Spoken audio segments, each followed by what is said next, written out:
Addisu waa himaa attamiin jaallattee karraxinnaa'edha. Mee isaa wajjin xiqqoo yeroo turtii qabaataati. Gaaffii keessan tokko tokkoon jala dubbisaan gaaffii keessaniif deebii fidee dhiyaadha.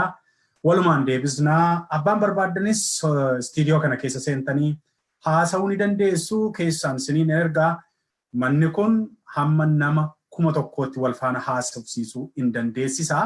Kanaaf miidiyaan kun kan keessanii ODM kan keessanii Oromoo Digital Multimedia keessanii kana booda sagaleen keessan hin ukkaanfamu.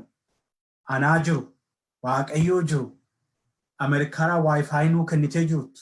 Kanaa haa tolu sagaleen keessan Oromoo bira ni qaqqaba. Kanaaf yeroo danda'ametti faaruuwwan ani faaruu amantii baay'een jaalladha. Waa hunda ta'uu hin danda'u gaana beektu. Garummoo faaruuwwan amantii garaagaraa baay'ee namatti tolanii naa ergaa kan faaruu amantii Islaamaa keessatti baay'ee jaallatamu liinkii inboksii naa godhaa ittiin fayyadamaa miidiyaa kootti akkuma kana faaruu warra Ortodoksiis faaruu warra Waaqeffataas naa ergaa ammaaf garuu ani pheenxee waan hin ta'eef faaruu pheenxee kanaan xiqqoo sheeroo stresiin kun baay'eetti yeroo yaaddoon qubannoo jettu san dhaggeeffadhaa Baayibilii faan dubbisa waan ta'eef ammaaf ani kana. Akkas jechuun immoo amantii warra kaan hin qo'adhuu miti.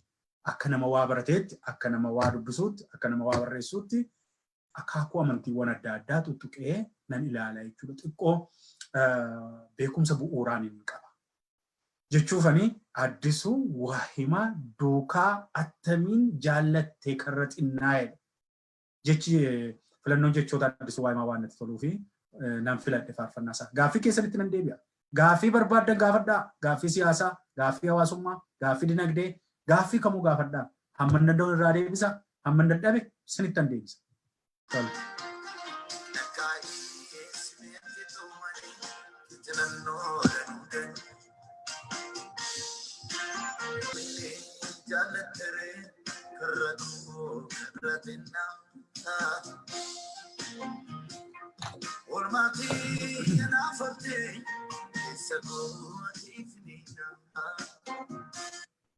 Maqaan feesbuukii kee Alexander Fair kan jettu kas jette walga'iin bilxiginnaa akkuma itti fufetti jira afaaniin waan biraa haasaa warrirraa siqaa manaa gadi hin bahinaa jechaa walga'ii geggeessuun kun maaliif sitti fakkaataa kana deebisi jette. Tole yaada kana deebisuun natti hin cimu. Inuma nu baddaa suuraa argaa jirra, viidiyoo argaa jirra walga'ii warra bilxiginnaa Oromiyaa keessatti. Sakaaniin harka dhiqadhaadhanii karaa irratti Finfinnee irratti kana shaakalsiisaa. Isa kaan immoo walga'ii waamanii hafuura walitti baafachiisaa dhukkuba kanaaf saaxiluun yookaan immoo dhukkubuma kanayyuu Finfinneedhaa fuudhanii gaditti bu'uun waan nama shakkisiisudha. Maaliif sitti fakkaata kan jedhu egaa waanumati beektuun sii deebisaatis beektaa. Gaarummaaf natti hin fakkaatu. Jaarmiyaalee siyaasaa kan biroo walga'ii kan geggeeffanne ittisaniiru, ari'aniiru. Waajjira isaanii diiganiiru kan isaanii garuu yeroo gaggabdoo kana keessatti fayyadamanii hojii siyaasaa ajandaa siyaasaa biyya keessatti Oromiyaa keessatti hojjetachuudha. Kanaaf maaliif sitti fakkaataa irra caalaa hawaasni maal gochuu qaba kan jedhutti tunaa sirreessite hawaasni keenya walga'ii isaanii dhaquu dhiisuu qaba. Lubbuu kan caale hin jiru qoosaan hin jiru lubbuu irratti walga'ii bilxiginnaan Oromiyaa keessatti waamtu yeroo dhukkuba koronaa kana yeroo hafuura kaabineen dabballeen tokkittiin dhukkuba sana fidee nama 1,000tti 5,000tti facaasuu hin danda'a waan ta'eef wanti kun hubadhaasin hafuura qilleensarra fiiga. Kanaaf uummanni keenya hin dhaqiin iddoo sanaa. Ati immoo yoo biyya jirtu ta'e awweeraansii laadhaa uummata keenya walga'ii namootaa keessa hin dhaqina walga'ii warra siyaasaa iddirii afoosha mana amantii kamillee iddootti namni 2-3 ol ta'ee baay'atutti amma akka biyya kanaatti meetirii 6 jedhu meetirii 6 tilmaamee akka kan keenyaatti meedhuma 6 jedhi hamma kana walirraa fagaachuu qaba. Wanti yeroo qufaan keenya bifa jeedinsa qabuun utaaluu danda'a. Akka paartiklii kanaatti vaayirasiin jedhana qilleensa keessa loote dhattee seelii argannaan qaama namaa iddootti lallaafaa argannaan isa booda seelii tokkotu fuutee baranneerra miti mana barumsaatti miliyeena horuu danda'a qaama keenya keessatti. Kanaaf inni immoo dhaqee nama kuma meeqatti dabarsuu danda'a.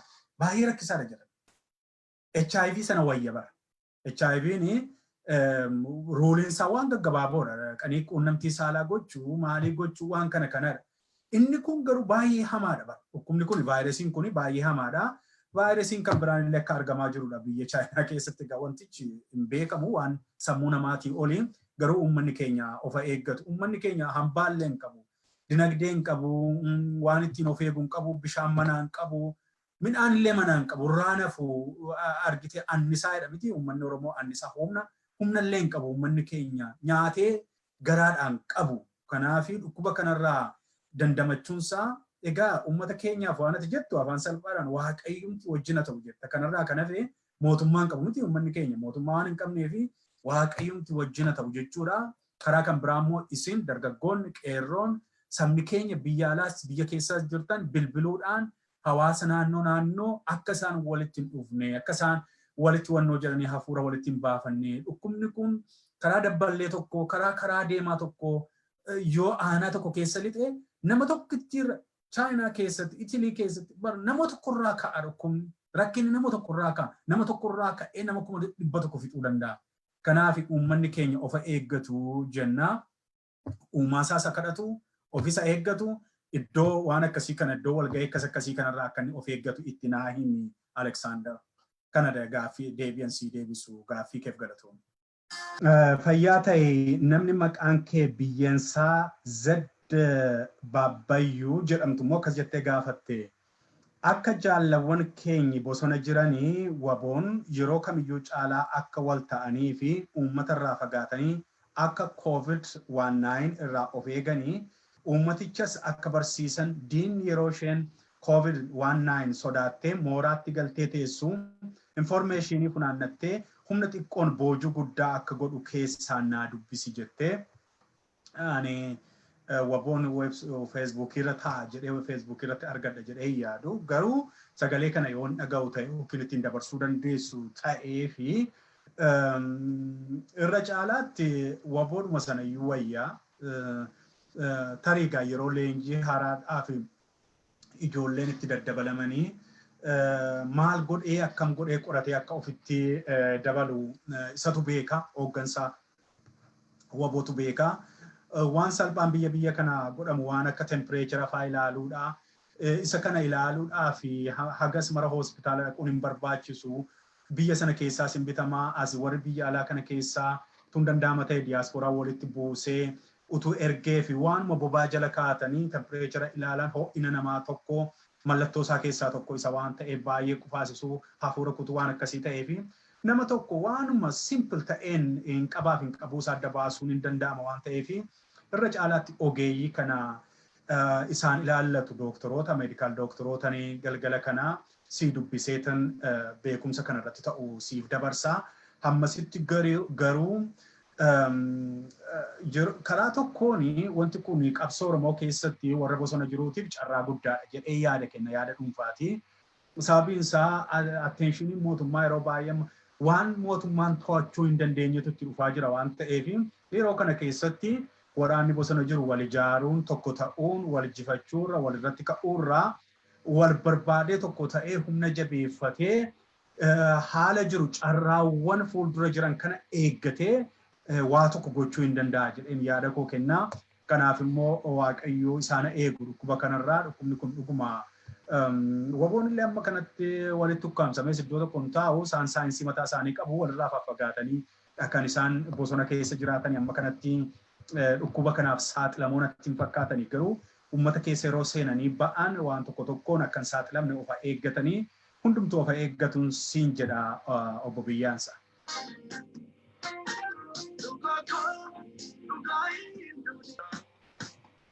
Namni maqaan feesbuukii kee lafee lafaaf cabe jettumoo mee ati akka nama waaqa jaallatu tokkootti isa waldaan kiristiyaanaa yookiin manni amantaa cufan kana maal jette akkamitti ilaaltaa naan jette kan dhuunfaa kootii ani yoo yaada sii kenne mana amantii kiristiyaanaa qofa otoo hin taane masjiidni mannoota amantii ortodoksii cuccufamuunsaa akka kootti itti namanaa nan fudhaa. Sababiin isaa waaqayyoon kadhachuun uumaa kadhachuun akkuma jirutti ta'ee eeyyeruguma waaqayyoon hin jaalladha uumaan jaalladhaanii baay'ee utuu isaan hin taane ta'e har'a sitti hin dubbadhu.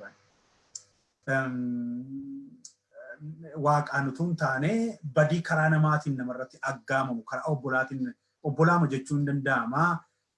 Aggaamamu isan biyyatti narra ga'e caalaa biyya kana keessatti haalli narratti raawwatame tu waaqayyo keessaa nama baasu ta'ee tu waaqayyoon nama nadhu ta'ee keessan darbu'an. Kanaaf waaqayyoon jaalladha. Baay'ee waaqayyoon jaalladha. Dhuguma kootii dhuguma argatte abbaan lafee lafaaf cabee jettu kun maqaa kee dhugaa ta'uu baatus baay'een waaqayyoon jaalladha. Waaqayyoon jaalladhuuti illee.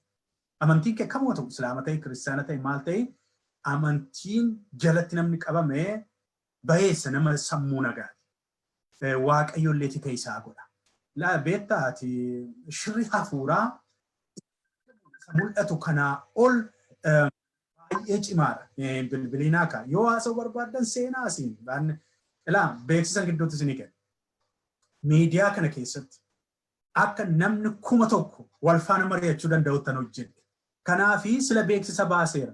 Liinkiin sinii ergaati seenaa na wajjiniin haasa'aa jedheera. Mari'achuu hin dandeenya. Ani qofaan haasa'uun hin barbaachisu. Sinan barsiifadha ijoollee koo. Kana booda namoonni bakkee kana irratti feesbuukii irratti karaa adda addaatiin haasoftan kottaa amma kana booda miidiyaan sinii sirreesseera. Liinkiin keessaan sinii ergaa hin tuqxu keessa seentuu akkas iddoo adda addaatti foddaa hojjetanneetu teenyee uummata keenyatti haasa'uu dandeenya. Kana siniin mijeessa gara fuulduraatti istiidiyoon koo akka kanatti qindaa'e. Kanaaf hunduma keessaniif hundaa. Kanaaf feesbuukiidhaan lixxanii nan jeeqina. Yoo sin jeeqxan bilookittii sanan sirriitti qadaadha. Sababiin isaa hin barbaadu waan ta'eef. Namoota seenuu barbaadan garuu liinkiin sinii ergaa keessan isin galchaa jechaadha. Yaada keessan dabarfattu as keessaa. Kanaaf akka nama amantii tokkootti naan jettee waaqayyoon amanuun bayeessa. Namni argite waan jiru hafuuraa, waan jireenyaa hafuuraa, namni quraana dubbisu, namni macaafa qulqulluu Baayibilii dubbisu yeroo hundaa qaramaadha. Baay'ee qaramaadha. Kanaaf maal namichi kun jedhama? Hello, maal taate nama? Hello. Alan ture liivii waan akkasii waan sana biikinaa argina. Okay, erga isaa zoomii banachuu dadhabde waan dubbattu qabaannaan kunoo live irra jirtaa dubbadhu. Okay, zoomii san baneen jira garuu kontaaktii waan si qaqqabena ta'uu dide malee argadhee jira. Almost umureera. Utuu deebitee liinkiin si erge sana irra deebi'iiti. Tuma isa booda kallattiidhumaan foddaa kana keessa seenta. Booda itti liinkiin sana irra deebi'iiti wanta sitti ergame sana laa kunooti isan kunoo si ergaa jiru kana battalumatti irra deebi'iiti. Tuqi erga tuqxee booda kallattumaan seenta. Nama tokko gargaaraan jira daawwattoota keenyaa of golchaa. Nama maqaansaa biyyansaa jedhamutu asuma kana keessaan seenee si wajjin haasaa jedhee baay'een keessan seenuu dandeessu. Namni 50 namni 100 seenuu dandeessu. Kana booda hin mari'anne akkaataa akkasiin ija keessa wal ilaalaa. Wi-Fi cimaa warri qabdan hundi keessanuu seenuu dandeessu. Kunoo seenee natti fakkaata biyyansaan milkaa'e. Seentee? Seeneen jira. Kana nan cufaa achi zoomii achi miyuutii of jalaa gooteetta iddoo miyuutii tuqii asii nan cufaa. Dubbadhu. Zoomii miyuut kan jettu aan miyuut godhi gajjallaa isheerraa biyyansaa. Jed yaad.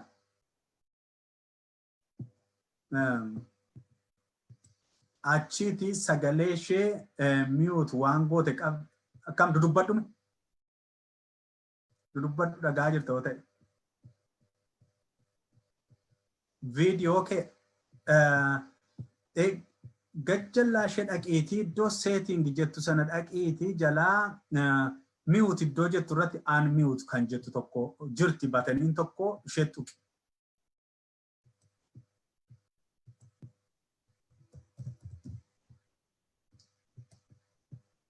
Ammallee sagalee kee argataa hin jirru viidiyoo kees nu jalaa dhoksaa jirtaa.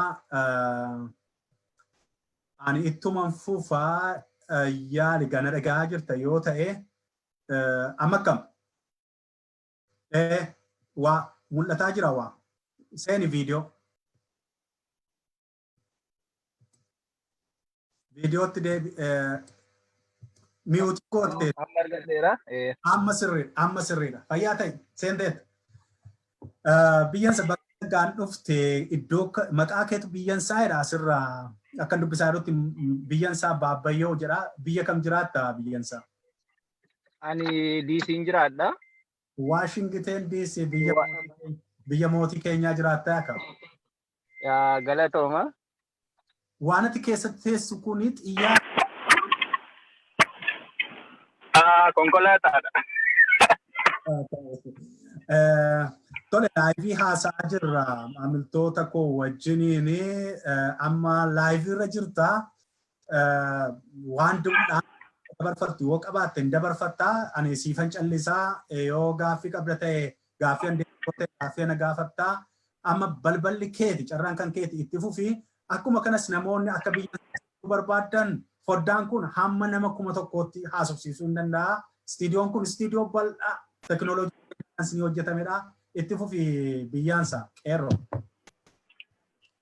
Okay, ergaan ani qabu ergaa 2-3 caalu. Tole. Ergaan inni jalqabaa uummata Oromoo addunyaa mararra jiraniifidha. Yeroon uummata Oromoo jedhu hayyootas dabalatee barattoota qeerroo qarree uummata Oromoo hunda kan ilaallatu jechuudha. Maaliif uummanni Oromoo addunyaarra jirru hundi qabsoo lamarra jirra. Qabsoon keenyi inni duraa qabsoo garbummaati. Inni amma immoo qabsoo dhukkuba koronaa jedhamurraa of baraaruuti. Qabsoo garbummaa waggaa 50 ol irratti qabsoofne hamma ammaa irra aanuu hin dandeenye. Hayyootaa fi beektota barattoota keenya hunda qotee bulaa keenya daldaltoota keenya hunda irratti dhabne amma yoonaa galmaan ga'uu hin dandeenye. Kanaaf iyyuu amma ka dursu qabsoo dhukkuba amma dhufe kana uummata Oromoo qotee bulaa Oromoo kan baadiyaa keessa jiru kan nyaatu kan hin qabne kan dhugu kan hin qabne kan bahee galuu hin dandeenye. Kan interneetii hin qabne, kan bilbilaan wal dubbachuu, fayyaa wal gaafachuu hin dandeenye sana baraaruudha. Asirratti barattoonnis ta'e namoonni hubannoo dhukkuba kanaa qabaatan hundi keessan namoonni biyya alaa jiraatanis biyya keessa jiraatan addunyaa kamirrayyuu jiraatan marti uummata Oromoo dhukkuba kanarraa baraaruu danda'u qaban. Uummata kana dhukkuba kanarraa yoo baraaredha kanii qabsoo waggaa 50 itti qabsoofne sana itti dhumne sana itti duune sana itti torchii isaanii sana kan nuti galmaan ga'uu dandeenya.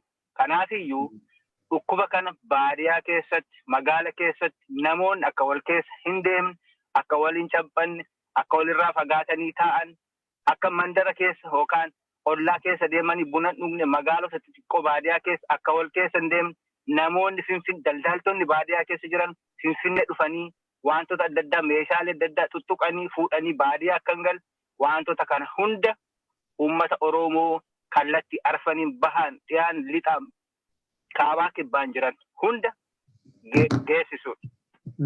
Kana qofaas miti uummata Oromoo qofaas miti uummattoota naannoo keenya jiran jechuun sabaaf sablammii Itoophiyaa keessa jiranis Itoophiyaa keessa kan jiraatan qofa otoo hin taane uummattoota biyya biraa fakkeenyaaf kan Itoophiyaa daangessan Keeniyaan uummata Booranaa tuquu danda'a. Sumaaleerraan uummata Sumaalee tuquu danda'a. Jibuutiirraan uummata Affaar tuquu danda'a. Eertiraarraan uummata Tigraay.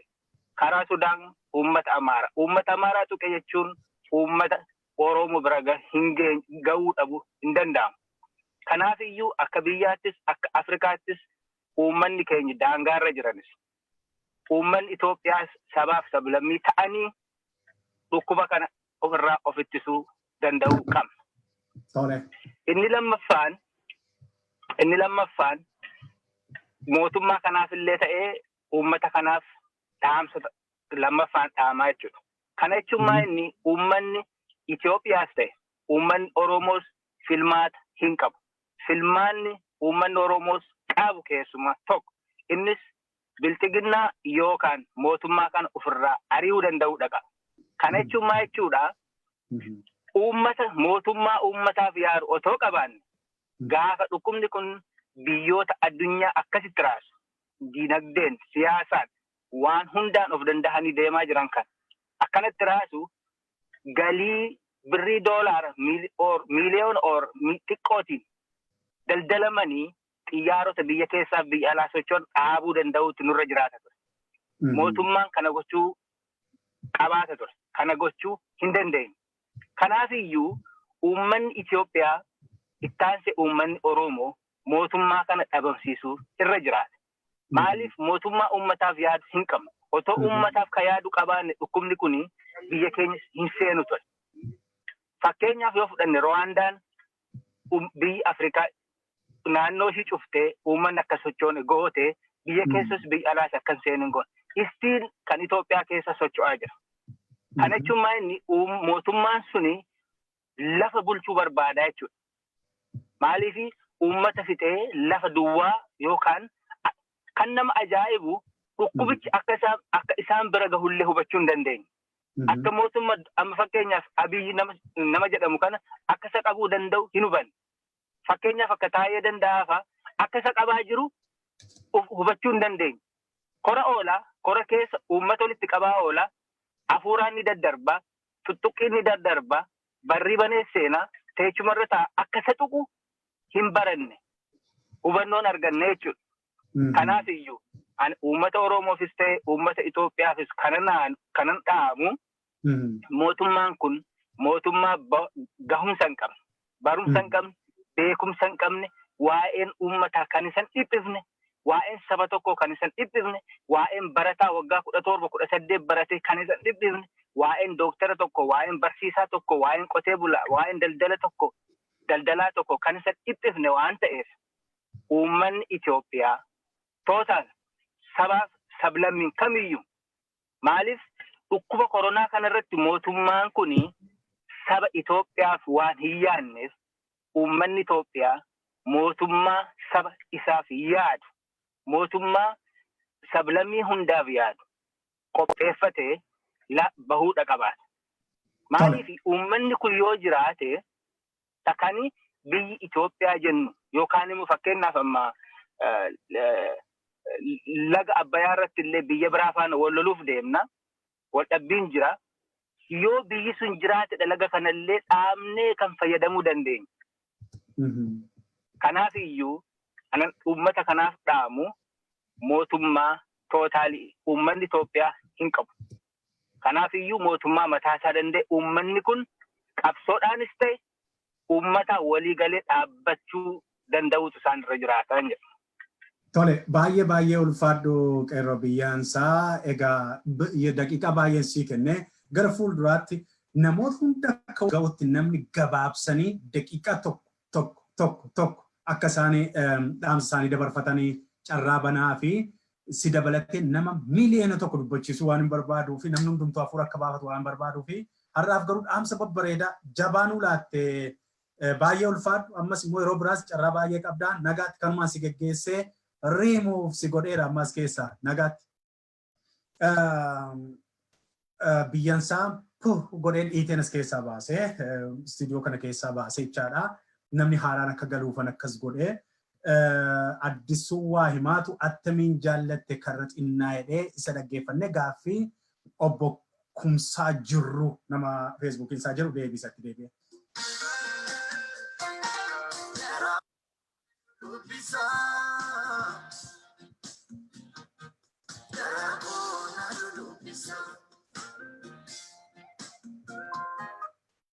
Namni maqaan istiidiyoo koo keessa namni seeneeraa Oroyaana kan jedhu seeneeraa viidiyoon hin mul'atu sagaleen kee dhaga'amaa hin dhaga'amu hin beennu yeroo sii kennuufan ture mee mul'atu.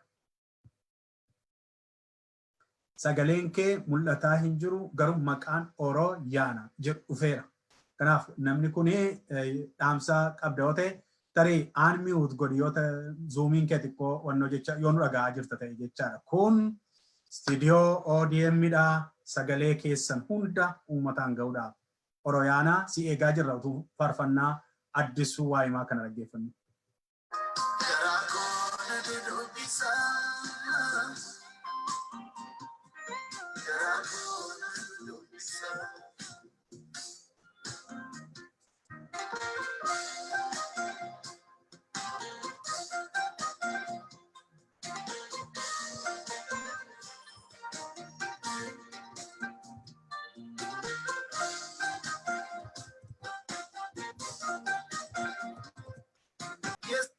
Aanmiut waan godhe fakkaata Oroyaanaan sagaleen hin dhaga'amaa? Sagalee dhagaan jira. Baay'ee gaarii. Viidiyoo hin barbaanne? Viidiyoo ciisaan jiraatedha xiqqoo dhiifama guddaa. Tole haa of kolchinu daawwattoota keenyaa egaa eessa jiraattu obbo Oroyaana? Ani magaalaa Washington DC jira. Biyya Tiraamp biyya guddaarraa natti deebitanii namni maqaan isaa biyyaan isaa jedhamus achumaa amanuu bilbilee ture. Tole baay'ee ulfaadhu ciisis taayis jilbeenfadhus dhaabadhus kan nuyi barbaannu dhaamsa keeti waan ta'eef mee dhaamsa qabdu maayini haala yeroo irratti haala amma keessa jiru irratti dhaamsa yoo qabaatte dubbatadhu kan sii kenname immoo daqiiqaa 2 qofa. Reefu waan seenuuf haala ammaa yoo jettanitu specification isaatu natti hin taane haala dhukkubaadha moo haala siyaasaadha moo waa'ee koronaa comment gochuu dandeessa waa'ee vaayirasii kana comment gochuu dandeessa kan kanaan dura hin tuqamne hubannoo hawaasaa ta'a kan jettu isa daqiiqaa tokko yoo dabarfatte haala burjaajii siyaasaa uummata keenya keessa deemaa jiru yoo isa comment gochuu barbaadde waan bosona Oromiyaa keessa jiru irrattis comment yoo gochuu barbaadde walii galatti dhaamsa kee yoo dabarfachuu barbaadde erga jette immoo daqiiqaa tokkotti sii dha'ee daqiiqaa 3. Tole waan dhukkuba ilaalchisee keessumaa wanti ta'aa jiru mootummaan kun dhukkuba kana caalaa kan inni akka diinaatti ilaalaa jiru uummata Oromoo keessumaa Gujii gara Wallaggaa Booranaa isaan kana waan ta'eef wanta falaadha jennu amma dandeenye akkaataa dandeenye wanta dandeenye irratti dubbachaa jirra kunis falataa hin jiru amma gad baasanii mayyuu sinin barbaachisu odeeffannoon jechaa jiru waan ta'eef nuti keessuma keessa an akka kotti nuti keessuma keessa ijoollonni dhalootaan bakka sana ta'an uummata gidiraa argee nu barsiise sana uummata utuu nyaatiin nu nyaachisee nu barsiise uummata utuu dheebuu baasee nu barsiise utuu baratiin isa nu barsiise bakka gaarii nu geessise kana addunyaa kanarra tamsaane bakka hedduu ni jirra beektonni hedduun akka jiran ni beekna beekamaadha kun garuu irratti hojjechaa hin jirru waan tokkollee jechuudha waan tokko irratti hojjechaa hin jirru kanaaf bakka jirru mudhii keenya hidhannee mootummaan amma jiru kun akka inni diina Oromoo ta'e sirriitti adda baafnee jala bunnee beekuu qabna amma negotiationii wanti compromises kan godhu hin jiru akka barumsa seeraa keessatti negotiationii gosa 2-3tu jira. Compromises negotiation, one way negotiation maal jedhu. Garuu wanta negotiate goonu tokkollee hin qabnu. Mootummaa kana duukaa jechaadha. Uummata Oromoo, uummata Gujii, dhalataa Gujii, dhalataa Oromoo, dhalataa Wallaggaa garaa kee kutadhu. Garaa kee kutadhu. Mootummaan kun lafarraa si fixuuf qajeelera. Lafarraa si fixuuf qajeelera. Carraa ati qabdu tokkodha. Garaa kee kutadhu utuu dhumne lafarraa hin dhumin falatti falachuu qabna. Isa gara biraa ati karaa lagaa keessa jiru yoo danda'amu falatti barbaaduudha. Isaaf ammaaf kanuma jedheen darba baay'ee waan keessa hin beeknee fi kanumaan irra darbuun barbaachisa. Baay'ee ulfaadhu Oroyaanaa egaa istiidiyoo keessaa kanumaan si dhiiteen gaaffii biratti darbuudhaan of kolchi yeroo biraas nutti deebii hin badiin dhaamsa achisu hundanuu fiduudhaanii ulfaadhu fayyaa ta'ee ammaaf nagaatti seera. Daawwattoota keenya attam jirtu nagaadhaa kun miidiyaa ODM Oromoo Dijitaal Maltii Miidiyaati. Yerootti miidiyaa alaa keessaa hanqannee dhabnee waa'ee uummata keenyaa sagalee kan ta'u dhabaa jiru kana keessatti sagalee namootaa fuunee walumatti dabarsuudhaaf waan yeroo kana abdeetu wal gochuudhaaf miidiyaan sinii ijaaree miidiyaan kun kunooti. Miidiyaan kun akkaataa barbaaddaniin bilisaan yeroo qabdanitti dhuftanii kan irratti haasoftanidha. Anis beeksisan baasaa yerootti yeroon haasa'uu barbaadutti yeroon sin afeeruu barbaadutti beeksisa baaseetan isin simadhaa isin immoo dhuftanii dhaamsa keessan uummata keessaniin gaattu jechaadha.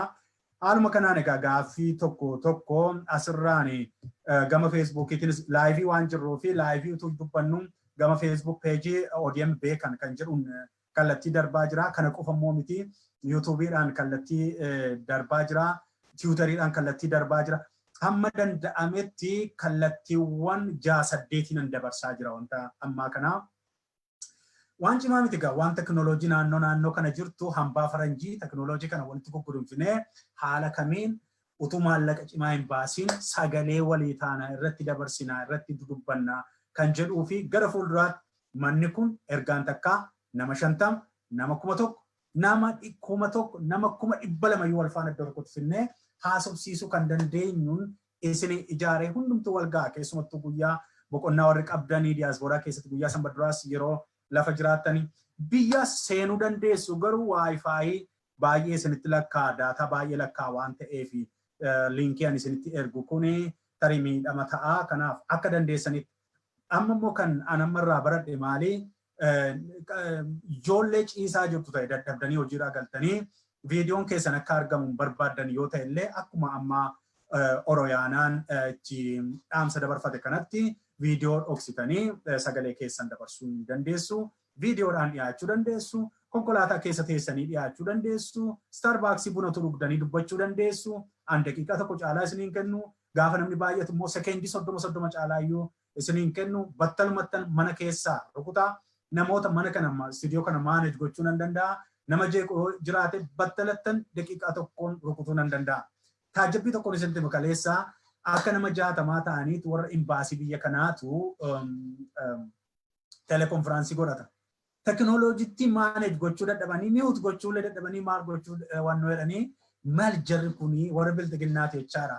Biyya keessaa biyya alaa wal qindeessanii keessa seenaniitu marii gochaa turani waa'ee koronaa vaayirasii fi waa'ee diiyaasporaa mobilaayiz godhanii maallaqa irraa guuranii biyya erguu waan kana fi koomunitii liidarii karakkaa keessumattuu gara mineessotaa fa'aa keessa gaggalaniitu DC fa'aa maqaa namootaa fi waan dubbatame hundaa kan yoo xinnaate kutaa 10 ta'uu gara fuulduraatti ODM irrattanii kallattumaan sinii dabarsa. Ammaaf waan tokko irratti hojjechaa jira waan xiqqoo nama leeyyaasuus waan qabuu fi tariin akkamitti dabarsu maal godhu kan jedhuni irratti boordii beekaniin jechaadha. Yookiin immoo miseensa boordii koo taajabbii wajjin mari'een qindeesseetan tokkoonanii fidee kallattiidhaan dabarsa.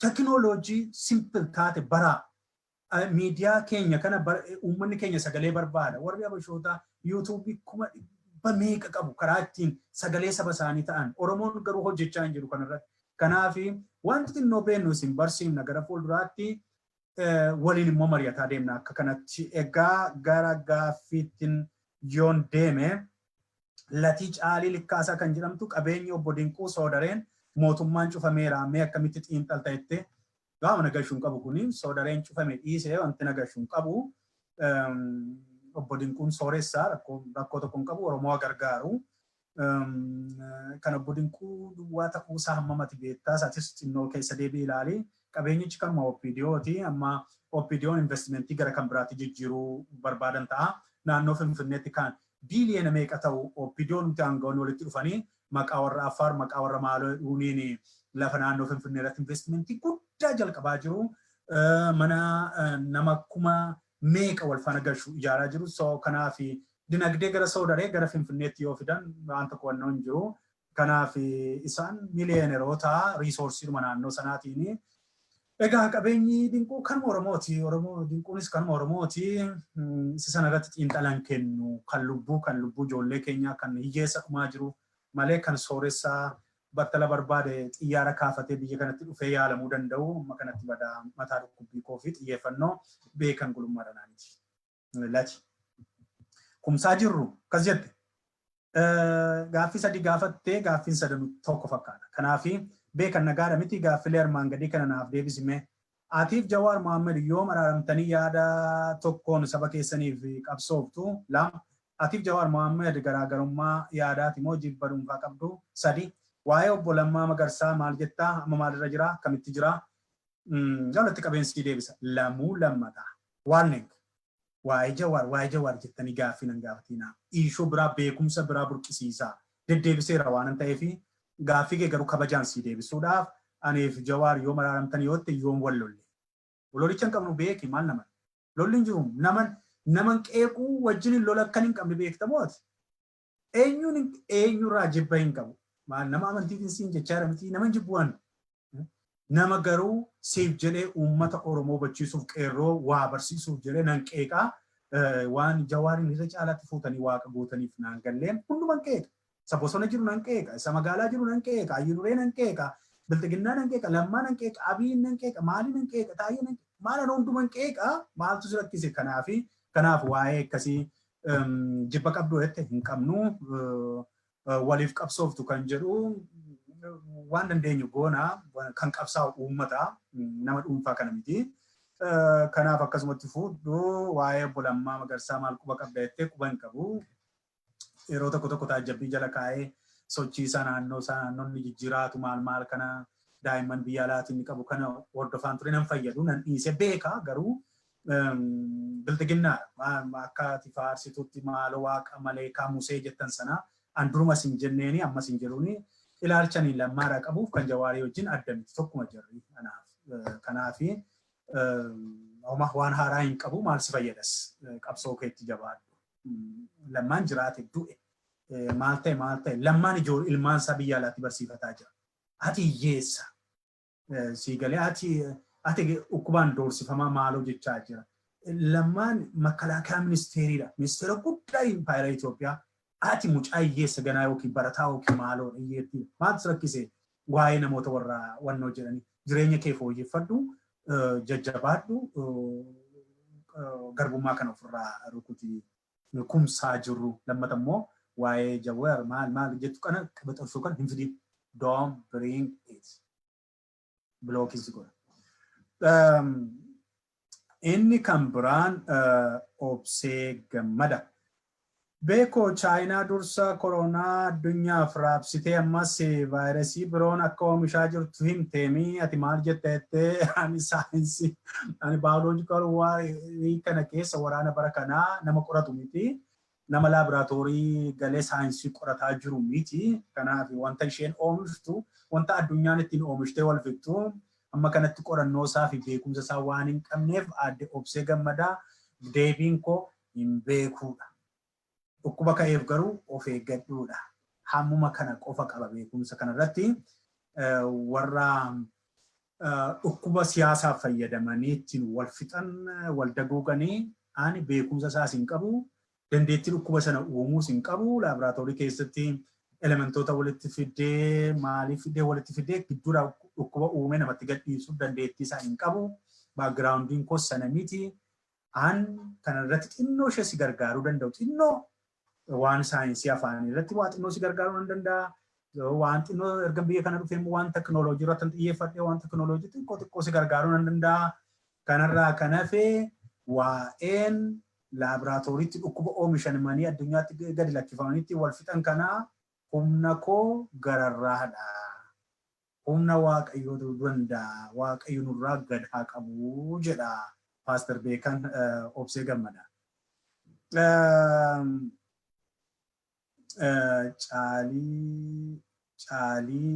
Caalii HB beekanaan immoo akkam jettee bennaati waa'ee waboo gocha kaleessa galgala raawwattee irratti haasayi gocha kaleessa galgala raawwate irratti haasayi waan tokko naan gallee tokko bennaati maali wanti jedhamu kun maayishiin afaan Oromooti moo akka itti lammata na gaafannaan bilookiidha seera afaanii eegii xiqqoo rakkoo naannoo sana jiru gadi miidiyaa irratti baay'ee haasa'uu isaa hin jaallannee babarreesseera garuu obboloonni walitti bubbu'anii lubbuun darbaa jiru jira. Qaama ilaallatu hundatti dubbachuu yaalii godheera. Omaana dhagaa hin jiranii ijoolleen qaqaaliin nu jalaa miidhamaa jiru. Ijoollee sababa atakaroo walii isaanii qabanii irratti warri hooggantoota ijoollee homaan beenne miseensa waraanaa bilisummaa Oromoo kan du'aa jiran jiru isaaniin dhugaatti maxxanseera suuraa isaaniis. Maqaaf suuraa isaanii wajjin hunduma isaanii qaba guyyaa barbaachisaa ta'e viidiyoo isaa hojjedhee gadhiisuu hin danda'a garuu maal fayyada maatii boosisuu maatii gaddisiisuu saba Oromoo aarsuu malee Kanaaf carraarma kanaan ergati na gaafattee warri qaamni kun isin ilaallatu, warri siyaasa keessa hojjettan, warri waraana ijaartan, waraana hooggantan rakkoo waraana keenya keessa jiru adaraa Waaqayyoo nuuf furaa. Ani beekan nama nan kadhadhaa ergan kadhadhee booda immoo waan Oromoo waan baay'ee na quuquuf na miidhuuf laphee na cabsuu fi ani maalin godhaa miidiyaa kanaanan saaxila. Kanaachi waan tokko ani qawween qabu kuu isinitti gochuu hin danda'u. Qawween koo qubee kootii, beekumsa kootii, miidiyaa kooti. Kanaaf uummatattan himaa uummanni beela'aan kun daa'imman isaa bosonatti erge yoo ta'e akka reeffa simatuuf miti. Kan diinni daguguyyuu gaa attam ati ilmi abbaa tokko walitti galagaltee wal waraantee walitti dhukaastee wal ajjeesta. Inni diinni si daguguyyuu hin gaa'oti. Maaliif akkas goota? Kanaaf ani ajajoota warra isin akka waaqaatti ittiin bu'amne kana wannoo jettani anaaf homaa tokko iyyuu miti warra wareegamaa jiranii kanaa wajjiniin adda miti. Kanaaf adaraa Waaqayyoo rakkoo waraana bilisummaa Oromoo keessa yeroo yerootti ka'u nuuf furaa. Warri isin ilaallatu, warri bulchuu, warri caasa sana ijaartan, isaan kun lammii keenya utuu akka keenya barachuu danda'anii, utuu akka keenya jireenya bakkee keessa wannoo jechuu danda'aniitu bosona filatanii ijoolleen kun mataan akka nu jalaa bowwaafatu hin barbaannu. Adaraa keessan walitti galagalanii warra wal waraanaa jiran Konyaa Horroo Guduruu keessatti qaama sadiitti tokko jaalmoossaa jala jedhamee tokko jaalfaqqadaa jala jedhamee tokko jaalmarroo jala jedhamtu hoogganama jedhamee kan walitti dhukaasaa jirtan kan diinni immoo isinitti immoo isin sadanitti wal faana dhukaasaa jiru furadhaa warri Konyaa Horroo Guduruu. Diinni isin hunkuraa jira. Adaraa keessan furadhaa. Yoo dhagaa jiru ta'e dhaamsa kana ittiin naagaa. Yoo saaxileettan immoo gadi fageenyaanan dhibee naannoo sana jiru saaxila tokko tokkoonani odeeffannoo argata. Gaafa miidiyaa banattu waa tokkoon sitti himu.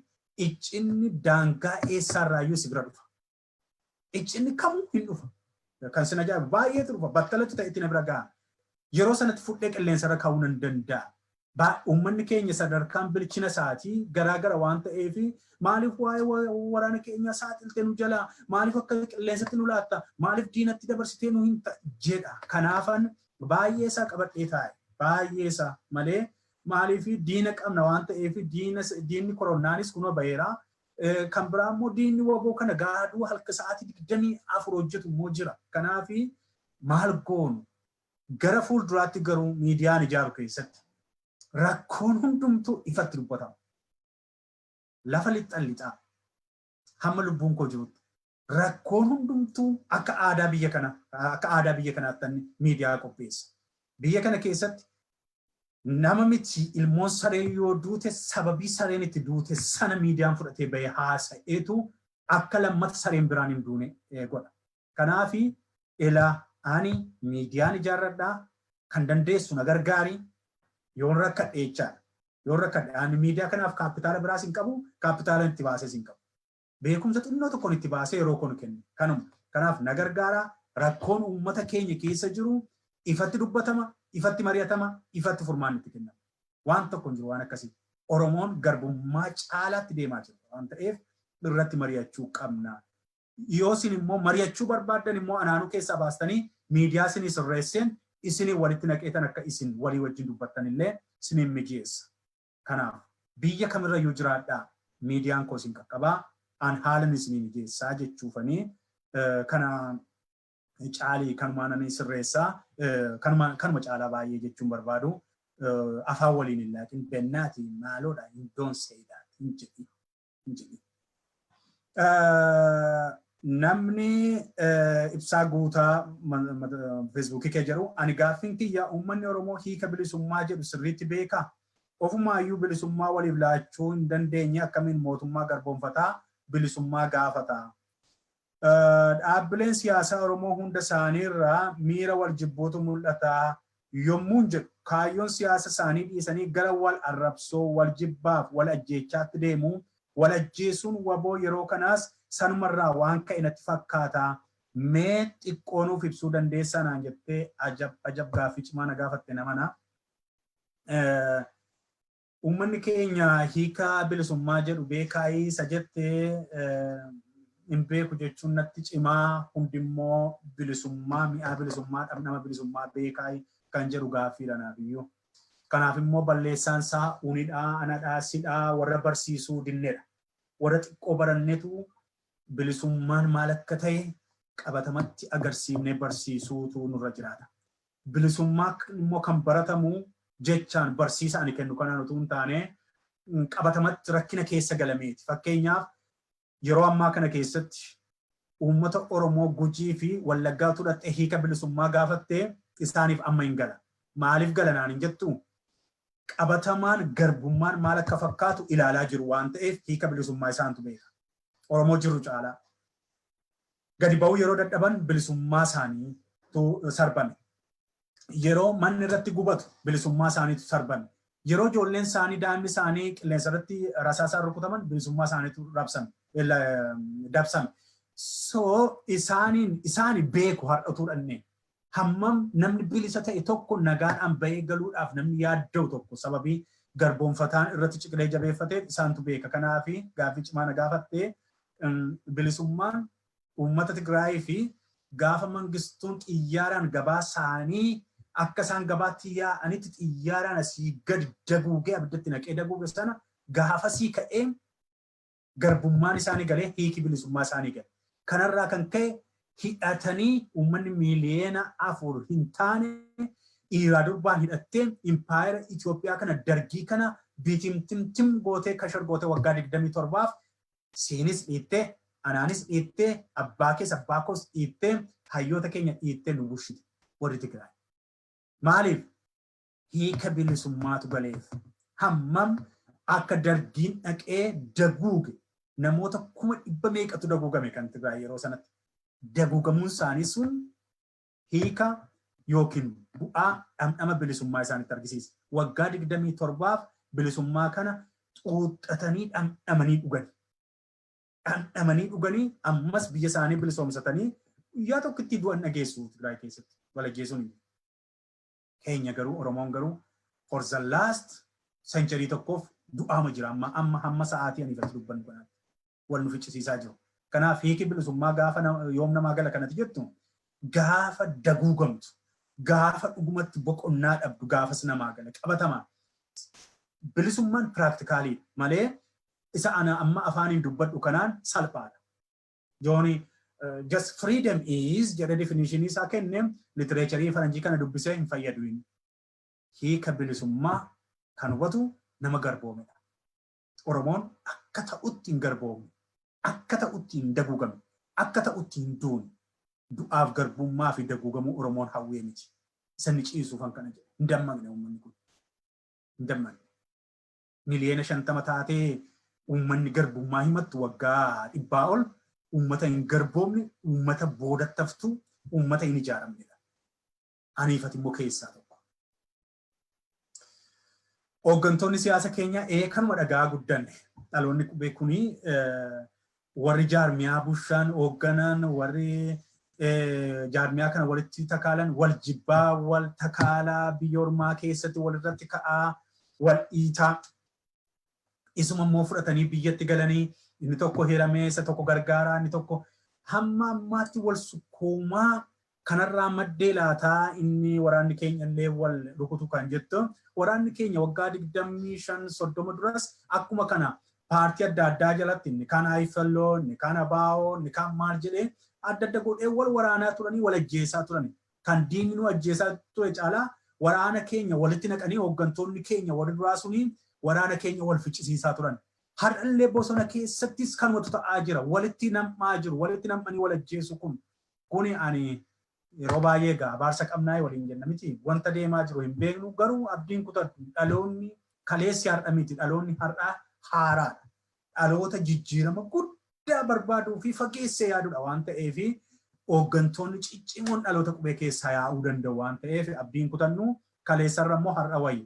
Kaleessa karaa ittiin dubbatan hin qaban gaafa wal fixamaa ture. Har'a garuu yoo namni illee sodaate kunoo kan akka beekan waan ta'aa jiru gadi bahee fudhatee dubbatu waan jiruufi nama akka kumaatamatu ka'aa jira waan ta'eef rakkoon kana booda battalatti waan saaxilamuu fi akka kaleessaa wal ajjeesnee wal fidna walitti galagallee jedhee baay'ee sodaa hin qabuanii garuu yeroon akkasiin jedhu immoo hooggansa jabaa liidarshiippii cimaan tokko nu barbaachisaa kun immoo hin dhalata jedheen abdadha. Siideebeera obbo ibsaa guutaa. Baay'een dadhabaa jira faarfannaa tokko nageesse gaaffii tokko qofa deebiseen xumuratti godha. Tole abbaa biyyaa Raggaasaadha. Maqaan feesbuukiin isaa beekan gulummaa biltiginnaan bitee achi kaawwatee sobee Oromoof qabsaa'u fakkeessa jedhu atoo maal jetta jettee abbaa biyyaa gaaffii akkasiin gaafatiin tokko biltiginnaan beekaniin bittu nama garaaf beekan nama garaa miti nama garaaf bitamu miti beekan gulummaadhana. Biltiginnaan biyya kanatti na ergitee waan ittiin na bittu hin qabdu maaliif na bitti maalan godha ani meeshaadha. Kanaafi of ibsuuf yoo si barbaachise fudhu an nama wayii bitamu miti. Wayii bitamuudhaaf biyya alaa ba'uun hin barbaachisu biyya keessa iddoon guuteera. Nama akka koo waa barate mitiiti namni hin baranne iyyuu karaarraa butamtee marcuma guddaa argatti. Kanaafi ani nama wayin bitamu miti nama maallaqaan illee si gurguru miti. Kanaafi akka kanatti nadaraa ilaaltee gara fuulduraatti misinformiti ijoollee sin godhin maalirraa akka maddu nan beekaa ijoolleen baay'een hubannaan qabdanii waan akkasitti ibsan kennu ani sababiinsa hin fayyadu.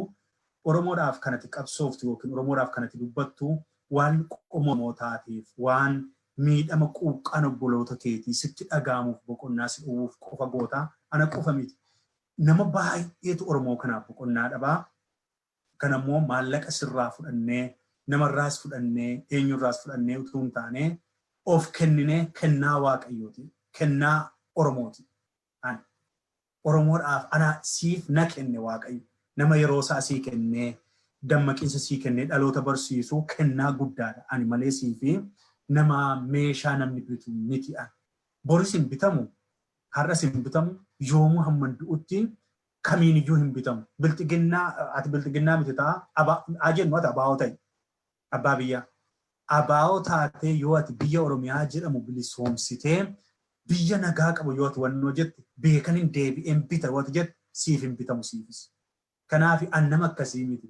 Nama ejjennoo kiliirii qabu, nama biyya lafaa kanarratti, dachee kanarratti waan dhufeef beeku, hammam akkan jiraadhee deemu gabaabaa waan ta'eef waan dachee kanarratti godhu haqaaf haqa waan seenaa qabu dalaga.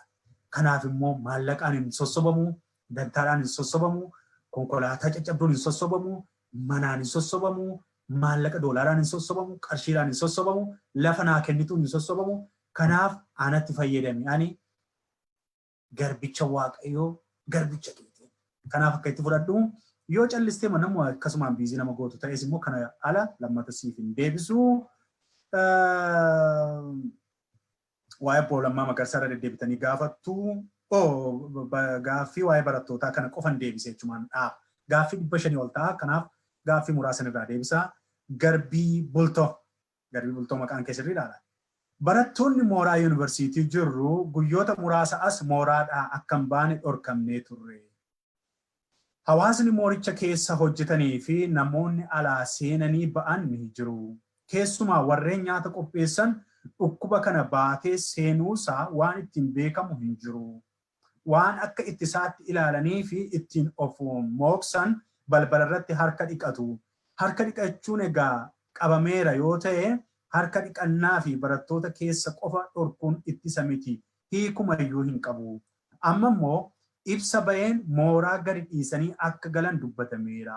Barattoonni kanaaf geejjiba irratti naannawaa Finfinnee bakkeewwan namni baay'atu irratti qorannoo akkamiitu qophaa'e. Callisanii gaafa maatiitti galan dhukkubicha ittisu moo babal'isuuf ta'a jettee yaaddaa maal gochuutu fala jettaa baay'ee nama gaddisiisa garbii bultoo. Gaaffii garaa namaa dhukkubsu gaafattee amala koo keessatti waa lama asumaan of ibsaa deemuuf. Waa'ee barataa fi waa'ee woboo namni gaafa natti kaasu qubanna caala. Namni wal qixxe miti. Waaqayyos namni wal qixxee jedha miti. Kanan dubbisa miti macaafa qulqulluurraa mana amma danda'utti quraanarraas dubbisee kanuma miti. Garuu miidhama barataa gaafa dhaga'u nagaan nama dhukkuba guddaan dhukkubsadha. Miidhama woboos gaafa dhaga'u akkasuma. Barattootaaf maaliif iji koo duukaa cululna jedha yoo ati jette yuunivarsiitii galuudhaaf gara waggaa 16 olii laayibirarii mana gaarii keessa raftee utuu hin ta'in godoo bulanii maaliif yeroon baradheen godoo bulaan baradhe waan ta'eef manni haalli mijataan hin jiru. Maaliif maatiin keenya mana citaa keessatti hoolonni manuma keessa galuu wanti baay'een waan ta'eef waan ittiin dubbisan korraasiin illee hin jiru godoo saawwaniin bineensarraa eegaa achuma sana baallaa 4 hojjetannee beektu ijoolleen baadiyyaa sana keessa ciifnee caffee hafannee achi keessa dabtarii keenyas boraafannee barii immoo yeroo aduun quuqxuu hamma manni barumsaa ga'utti dubbifataa ijoollee abidda kana keessatti gubattee yuunivarsiitii seentee gaafa isheen duutu yookiin akka hin taanetti mana barumsaarraa diizmizaal taatu baay'een gadda. Barsiisaa barataa yuunivarsiitii ta'ee beekaa barsiisaa yuunivarsiitii ta'ee beekaa waggaa 7 oliif barsiiseen dhufee yuunivarsiitii biyyaa keessaa waa'een barumsaa waa'een barattootaa baay'ee na dhiphisa. Akka malee na dhiphisa. Maal godhee akkam furu garuu na rakkisa. Maaliif rakkoo siyaasaati waan ta'eef. Rakkoo ani sirreessuuf kophaa koo miti waan ta'eef baay'ee na dhiphisa. Pirezidaantoota yuunivarsiitii yoo siyaasni akka hin taanetti fe'ellee ijoollee kan akka ilmaaniitti of jala qabatanii sossobanii gorsanii guddifatu jennaani diizmizaal godhaniitu ajaja gubbaarraa bilxiginnaan itti erguun barattoota keenya baay'ee bara kana barattoota 70,000 barnootarraa ari'amee gale. Kana qofa miti. Amma immoo dhukkuba kanaaf biyyatti galaa jedhame dhugaadha barataan anaa deebisuun qabu garuu miiruma koon ibsadhaa. Baay'ee rakkisaadha. Faalan qabu. Waan asiin jedhu hin qabu. Daaree maal gochuu qabama kan jedhu saayinsii isaa waan walirraa fagaachuu akkanis walirraa fagaadhaa akkansiin hin jenne baasiin tokkittiin nama 20 danda'a yoo ta'e nama 60 fe'ee deema waan ta'eef walii yaabbattanii walirra teessanii mana maatiitti galtu waan ta'eef zayyuu yoo geejjiba qabaattan haalli isin itti dhukkuba wal qabsiistan yookiin nam tokkittiin konkolaataa sana keessa yoo jiraate nama 60 sana faalee kan inni ba'u nan beeka. Kanaaf konkolaataa qabaadhee nama 10 maaliin godhu pileenii qabaadhee helikoofteri qabaadhee si ergee maatii keetti dhaqee sin buusu. Wanti hin jedhu wanta fala qabu na bira falli hin jiru. Finfinnee keessatti waan isin mudatu yeroo karaa qaxxaamurtan awutoobus taraat buufata konkolaataatti baay'ina namootaa saafokeeshinii sana wanta si mudatu waan tokko hin beeku. Waliigala waa tokko hin beeka. Waaqayyo waaqni si uume waaqni dadhabbii keef dafqa kee bara ijoollummaa hamma ammaatti argu tikaaf eegumsa isaa siif godhu. Kanuma qofa. Kanaaf waa'ee barattoota yuunivarsiitii waan hin jedhu tokko iyyuu hin qabu. Biyya kana keessaa biyyan keessa jiraadhu kana keessa utuu taate hundumtuu fala qaba. Waan baay'een isaa fala qaba. Manni barumsaa tokko iyyuu hin dhaabanne mamoonaatti. Akka ta'e mana barumsaan cufsiisaniitu anillee koorsii baay'ee fudhachaa jiru koorsii tokkittiin fudhachaa jira sheeyyuu kunoo mana lafan ciisu keessa taa'een koorsii fudhachuu danda'a. Onlaayinii hojjetanii gareedhaan mari'achuu dandeenya. Ijoollee wajjiniin gareedhaan mari'annaa giruuppii piroofeesarri dhufee keessa galaa. Pirezenteeshinii onlaayinii akkuma nammas ilaalaa jiru kanatti pirezenteeshinii goona. Mariin jira, giruuppiin jira. Akkuma isa kutaatti teknooloojii akkasii sirreessaniitu ittiin akkas godhu. Warra yuunivarsiitii miti warra ijoollee kutaa tokko hamma kutaa 12ttis onlaayiniitu sirrateef. Biyya kana keessatti biyya Ameerikaa kana keessatti barumsi hin dhaabbanne itti fufee jira. Garuu isa qaamaa wal ilaalan irraa gara onlaayiniitti jijjiirame. Ergaan takkaa hunduma isaaniitiif guyyaa muraasa gidduutti kan sirreessan. Mootummaa qabu, abbaa qabu, barattoota sanaaf tokko tokkoon maqaan beeku tokko tokkoon to'atu tokko tokkoon gargaaru. Kanaaf maal abbaa koo sii ta'u? Maal sii ta'u? Anoo fi kooti carraa kana argadheera. Carraa kana argadhee immoo sababa ati akkas gidiramtuuf anoo sammuu dhabaan jira barachaa hin jiru. Yeroo baay'ee barumsa galmaa'ee kukkutaa mataan nu dhukkubee maal sii ta'u garbii bultoo? Maal sii ta'u barataa Oromoo? Maal sii ta'u Waaqayyo bara sii fidu malee? Mootummaa sii fidu malee? Bara misoomaa sii fidu? Bara teknooloojiin biyya keenya keessatti dagaage biyya bara itti ibsaarraa kutamee warri teeleerraa kutanii uummata keenya dukkana keessa gashanii daguugaa jiran kana too ta'e mootummaa hin qabu biyyooti biyya hin qabnu maal sii ta'ugaa. Bar tokko tarii bar tokko mootummaan Oromoo ijaarame barri Oromoo dhufee ilmaan Oromoo daa'imman Oromoo kabaja godhattee barumsa barbaaddu mana ishee keessatti teessee kutaa keessattis barattee barritti nagaan dhufu biyya sanaaf hin dhufa jedheen abdaddaa kana Waaqayyoon sii kadhadha. Malee falasiif hin qabu, falansii kennus hin qabu. Garuu yeroo hundumaa qoomni koo siif akka cabu barataa Oromoo. Yeroo hundumaa sammuu koo akka sii cabu, yeroo hundumaa siif nama maraataa biyya guddate keessa ta'uu koo garuu naa beeki. Falasii kennuu garuu nan dadhabe. Kophaa koon iyyee wacabbaree dadhabe maal sii godhu. Kanaafi yoon danda'e hayyoota biyya alaa kana keessa jiran piroofeesaroota, dooktoroota kanaa akka isaan walitti ijaaraman godheen teknooloojii kanaan qabee barumsi akka kallattiidhaan illee biyyatti kennamu intarneetiin hin jiru malee akkaataa akkasitti kennamu muuxannoon biyya kana keessa jiru akka biyya alaa galu irratti si hojjedha. Kanaafan koorsii dijitaalii wayii fudhataa jira siin gargaaruudhaaf. Ofii gargaaruun miti anaaf namni saantima tokko kennu hin jiru. Homaa ijji koos maallaqaa manaa konkolaataa maalirra sana miti. Ijji koos irra. Situ naaf maallaqa caala. Situ anaaf qabeenyaa oliitu. Situ anaaf fooqii caala. Sammuu keetu bor fooqii ijaara waan ta'eef. Sammuu keetu bor konkolaataa ijaara waan ta'eef si gargaaruu irratti nan hojjedhaa. Humna biyya alaa kana keessa jiru hamma dandeettii koo nan ijaaraa. Dhugaadha nama ijaaruun hin cimaa. Namni yaada adda addaa qaba. Inni kaan foddaa televizyiinaatti bahuu hin barbaadu. Arrabsamuu jibbaa. Namni barate kun dabeessa beektaa. Baheekka koo kana arrabsamuu maaloo abbaa kee maaloo haadha kee kana hin jaallatu dooktarri keenya piroofeesaroonni keenya. Kanaaf ijoolleen feesbuukii kanarra jiran immoo hayyoota keenya salphisuu. Yoo fudhataniirtu ta'e waggaa 2-3 darbeen kana piroofeesaroota keenya ba'anii waa xixiqqoo dubbataa turanii ijoolleen kashalabboonni laayiviitti ol ba'anii akkaataan taanitti salphisanii abaaruu yeroo sanaa piroofeesaroonni kun rifataniitu golatti deebi'u. Of dhoksaniitu hojii isaanii hojjetanii jireenya isaanii jiraatu. Malee ani hawwiin koo humni biyya alaa kana keessa jiru humni barate guddaa akka inni jiru argeera. Bilbila namoota baay'ee qaba. Imeelii namoota baay'ee qaba. Nan barreessa, nan dubbisa, nan bilbila.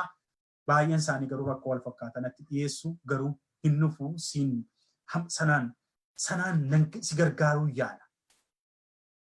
Kanarraa kan hafe mukti tokko hin aartimoo hin bobaatire maal si godhan waan tokko waan si godhu qabu eela kee nan beeka beela kee nan beeka girraa kee nan beeka garbummaa kee nan beeka eenyuma caalaan beeka guyya guyyaattan odeeffannoo keessan qaba guyyaatti hirribaa dammaqeen dafeen ilaala hin boosii koo gaddan dhagaa du'an dhagaa hidhaan dhagaa ajjeechaan dhagaa naman reefan qalbiitti deebi'ee waa dubbachuu danda'e malee maraadheen ture. Sababa keessan yoon xumure gaariidha. Maaliif hawwacaama?